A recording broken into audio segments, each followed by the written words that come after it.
So, Speaker, to the Premier, where will these camps be built? How many people will be detained?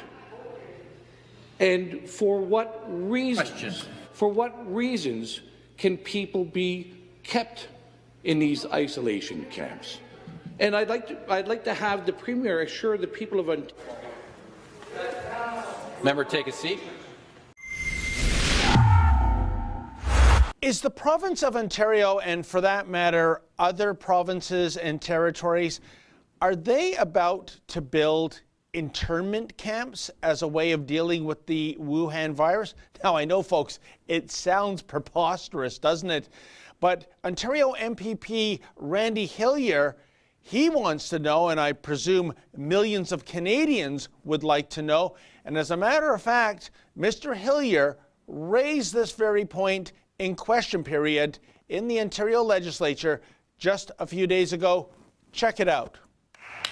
The next question, the member for Lanark, Frontenac, Kingston. Thank you, Speaker. My question is to the Premier. In my supplemental question yesterday, I asked this government if the people of Ontario should prepare for internment camps. In September, the federal government posted a call for expressions of interest for contractors to supply, provide and manage quarantine isolation camps throughout every province and every territory in Canada. These quarantine isolation camps, however, are not limited to people with COVID, but provide a wide latitude for many people to be detained. Surely this government is aware of the intentions to build these isolation camps from coast to coast. And my question to the Premier is, how many of these camps will be built, and how many people does this government expect to detain? Question. Government House Leader. Thank you, Mr. Speaker. It is very true that when people leave the country and when they come back in, that the province is suggesting, and the federal government, in cooperation with the federal government, we are suggesting that people isolate themselves. That has been a practice that has been very successful, not only here in the province of Ontario, but across Canada. And we will, of course, be redoubling our efforts to make sure that the people of the province of Ontario remain safe, Mr. Speaker. Here's the RFP. And in the RFP, it uses clear language to express that these camps can be used for a broad spectrum of people, not limited to travellers. Indeed, it doesn't even mention international travellers. It's just a broad latitude of people. And I'll send over the copy of the RFP after. So your government must be in negotiations and aware of these plans to potentially detain and isolate citizens and residents of our country and our province. So, Speaker, to the Premier, where will these camps be built? How many people will be detained? And for what reasons? Question. For what reasons can people be kept in these isolation camps? And I'd like to have the Premier assure the people of Ontario. Member, take a seat.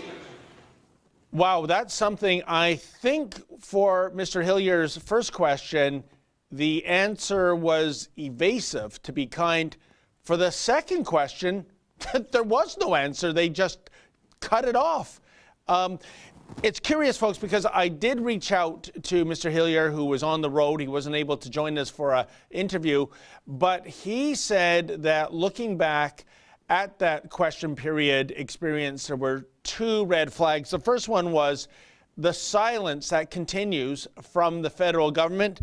And the second red flag was that when he asked those questions in the legislature about the internment camps, all of the other MPPs were looking at each other.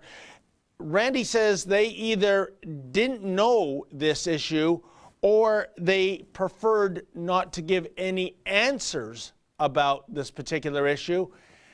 I find that troubling. I think one of the hallmarks of a democracy is transparency. And when it comes to the internment camp issue, we're getting no transparency whatsoever. What was that 2018 Doug Ford campaign slogan again? For the people? For what's best for our lives, for the people. What happened, Doug? For Rebel News, I'm David the Menzoid Menzies. Hey folks, if you can, please go to journalistdefensefund.com. Sometimes we have legal bills, sometimes we have to hire bodyguards, but it's worth it when it comes to bringing you the other side of the story. So if you're able to, please make a donation.